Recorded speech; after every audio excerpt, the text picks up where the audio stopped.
Welcome back into Blastoise's lair, all you heroes and humanoids, for another MetaZoo gameplay, strategy, and deck tech session. Please be sure to do me a favor and like and subscribe if you like this build or any other builds that we have gone through in our previous videos.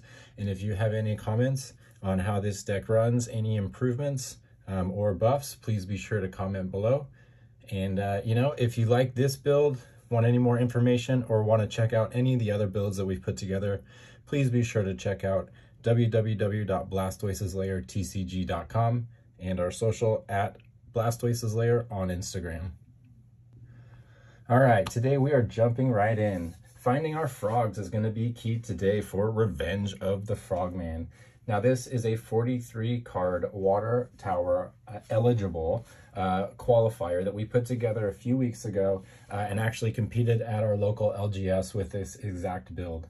So in general, we're going to look to utilize our fish beasties to give our frogs a chance to work their magic, while it really just turns into a race, honestly, who can get Chessies out fastest and most often. A couple of sleepy splashes and leaning heavy on water pull and draw powers like tidal pull to help mill through the deck is going to get to those bigger beasties and your aura a lot quicker. The surprise here are the additions of course, it's a water tower, more frogs. So Christmas Frogman ornament will act as an easy search for any of your frogs when you get into trouble. And Chessie's gonna come in and wipe out the board for you for the win. From a deck profile standpoint, this leans really heavy towards a Loveland Lockdown build. I mean, honestly, most of these water builds are going to be, I feel like, fairly similar, given that, the most powerful beasties are Frogman and Chessie in general. So we gave it a 4 out of 5 on control. We are trying to get out a little bit quicker, I think, than we would in maybe a typical water or a deck. So it didn't go complete control on 5 out of 5. But that kind of reflects in the aggression. We only put that at 2 out of 5. We've got quite a few traps here. We've got some nullifying spells like Dampen and Morpheus. So, we're definitely not, going out to the races by any means. We're just really trying to get some of these low-cost beasties on the board so we can establish some control early on. From a ramp standpoint, when this played, it was just like consistency, honestly. It was kind of right down the middle, a little clunky sometimes depending on the draw, it was game over within a couple of turns. So, I think we'll review some more options and maybe we'll definitely review the side deck in this build as well later. But, I think overall it could have been a bit more consistent. But not bad. We also gave this a 3 out of 5 on budget. I think the most costly cards here, aside from the Prismora, are going to be the holiday edition. So probably Christmas Frog Ornament and Christmas Frogman. The rest that you probably have, aside from that, if you don't have a lot of these cards, the most costly will be the Loveland Frogman and Chessie, but you can normally grab those in CN2 for, fairly cheap. All right, first for a little beastie breakdown. Okay, look, it's no lie the affection we have here for the Loveland Frogman at the Blastoise's lair. I mean, he's on the friggin' logo, okay? So let's just get over that. So, if we're gonna run a water tower deck, it's gotta have more frogs than necessary or expected. So everyone is familiar with Frogman's abilities. Mainly his charmed ability, which is essentially going to, fry any opposing beastie at your leisure. The one here that is going to be fun, which might be the wrinkle, is the Christmas Frogman. So this guy comes included with a build to search for the Christmas Eve Terra, excuse me, which is also Dusk, and that's going to allow you to use his attack ability as well as buff his life points to 110. So his move, Chimney Expulsion spell, won't do any damage, but it will bounce back an opposing beastie to caster's hand, Gumbaroo style, let's call it. While not completely crippling, this is endlessly frustrating when brought out before other opponents can get a real board presence, because you're just essentially going to spam, whatever they throw out there. The additions of Beaver Shark and Ugwug, if you watched our last water build, you'll be familiar with these guys. So Beaver Shark, these guys are both going to be essentially shields for your frogs. and they're worthy shields at that. So you can play them either as traps or as defenders. Beaver Shark, while not only hilarious, is also extremely useful thanks to its low-cost ability to end combat immediately when flipped as a trap. Think of it almost as a one-cost Smoky Spirit, but then you're also going to have a 25 life point, 15 hit point beastie on the board, which is helpful. Ugwug is also low-key, one of my favorite beasties out of Seance. So this guy came out of the theme deck. The theme decks always have some great either alternate arts or some great playable cards that don't show up in the main set. Ugwug is one of those Seance instances. And this guy is basically the water Swiss Army knife from an ability standpoint. So first of all, he's only a 2-drop, which is fantastic. But he also has the ability to be played as a trap. And with being played as a trap, he has an extra ability, which is that he gains first strike, which will not only be what opponents want. They'll also not really be expecting that, because I think Ugwug's a little bit of a lesser known beastie. Next, if you claim Scuba Gear as your 4th wall and decide to play it face up, Ugwug comes in Awakened and the swinging for 25 hit points along with Fear. So you're going to be able to take a chunk out of a beastie without them, to be able to really make a move, and potentially bounce them when they have to fatigue to attack next turn. So lots of goodness out of Ugwug. And then the beef in the build is really like the Loveland Lockdown kind of, hammer of Chessie combined with Oklahoma Octopus. So lots of Chessies, given the majority of water aura pages in the arena from not only you, but also you got to take into account all the aura and beasties that your opponent's going to be playing. And it's going to be basically all water given the deck requirements. So we also threw Oklahoma Octopus in there to, put opponents away perfectly with some perfectly timed, tentacle token action. All right, next we will check out our spell breakdown, and this was definitely by far the toughest kind of section for me, dealing with the deck requirements of having to have at least 60% non-aura and Terra pages. Having to be water. So that means a lot of the neutral spells I would always play. I almost always graze over the neutral spells because honestly, they're in every single build and they're a staple. 2 bookmarks, Power Up Red, and either New Beginnings or just New Beginnings.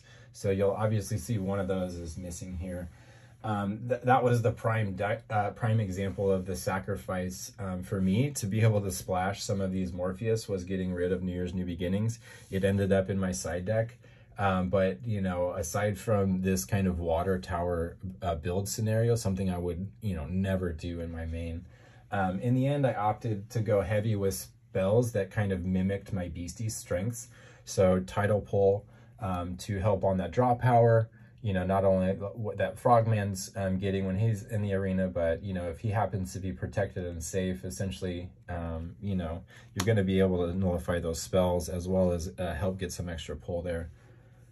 The other things that we included, River of Time really seemed like a no-brainer. I think that with the ability to play an extra turn in such a tight kind of water tower match, it's going to be crucial, I guess, if played appropriately. And then, also Dampen, I think, is kind of a staple as well to once again mimic, and buff some of Frog's abilities if you're not going to be able to target the Frogman with a spell. Being able to kind of nullify some of their additional spells might whittle through their deck. And then last, Morpheus, as I kind of previously mentioned, was my Sleepy Splash. I honestly sacrificed a lot to include this kind of like trick up the sleeve, but it definitely did come in handy with sleeping a few Chessies and Loveland Mailman, and definitely won me a couple early matches. All right, diving into a little artifact, aura, and Terra breakdown. Along with Morpheus, my special sauce was really some of the unique artifacts. One, the Christmas Frog ornament, as well as the Sunken Gravestones of Manchek, which obviously help with the Morpheus, given that it's the 1 water and 1 spirit aura when tapped. The Frogman ornament page is fantastic holiday edition which allows you to search for any page in your spellbook with love or frog in the name. If a Christmas ornament is within eyesight, which is, as a technicality, is not yet a fourth wall item, so just a heads up there, but you know, if you have good judges or good LGS, they'll probably let it slide. This page is only going to cost 1 to play, which is a great bargain to pull out basically any frog in your deck. But you know, honestly, if you're not, even without that fourth wall buff, it's still a viable play for competition as a 2-drop, at least in this environment.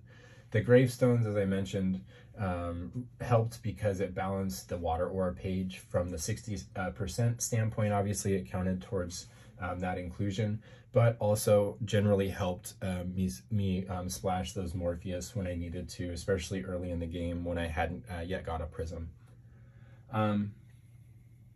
I included 2 Terras, so my hesitation here is this was probably the thing that I would do differently in hindsight. But the inclusion of the 2 Terra originally, you know, obviously Christmas Eve is kind of auto-pulled given the Christmas Frogman's abilities. So I wasn't as, you know, kind of have to have this one, obviously, for him to work appropriately. And you can also ditch it if you don't need it, because you know you can pull it on that contract ability. Full Moon was one that I included to help with title pull and hopefully, you know, get an additional card pull if Full Moon was pulled. And it also buffed quite a few of my beasties like Beaver Shark and Ugwug, but ultimately, you know, during play, it never really came to fruition or had much of an impact. And in looking back and how tight my percentages were of including, you know, a neutral card, like say, New Year's New Beginnings over a Terra, it probably wasn't worth it in hindsight.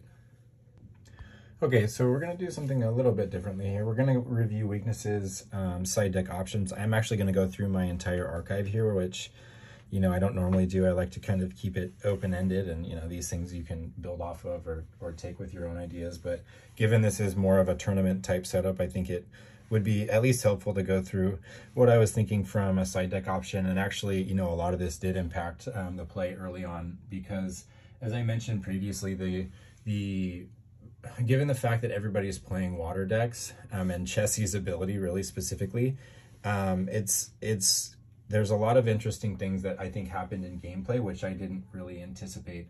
So in the water tower qualifier overall, I went 500. I went 5 and 5 in gameplay, and 4 and 4 in match play. And really, the first thing that I realized, even within the first couple of games or matches, was that whoever could either get out Frogman or Chessie was gonna pretty much take the cake.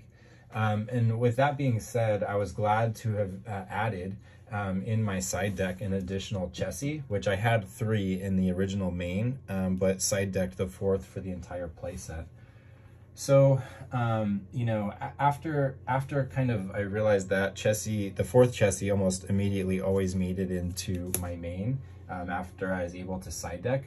And then the second realization, similar to that, was really the power of artifacts and artifact essence and the ability to ramp out opponents based off of those cards. So given everybody had to kind of sacrifice neutral spells, similar to I did as we were talking through before with New Year's New Beginnings, my assumption was that no one would really be running Absorb Aura.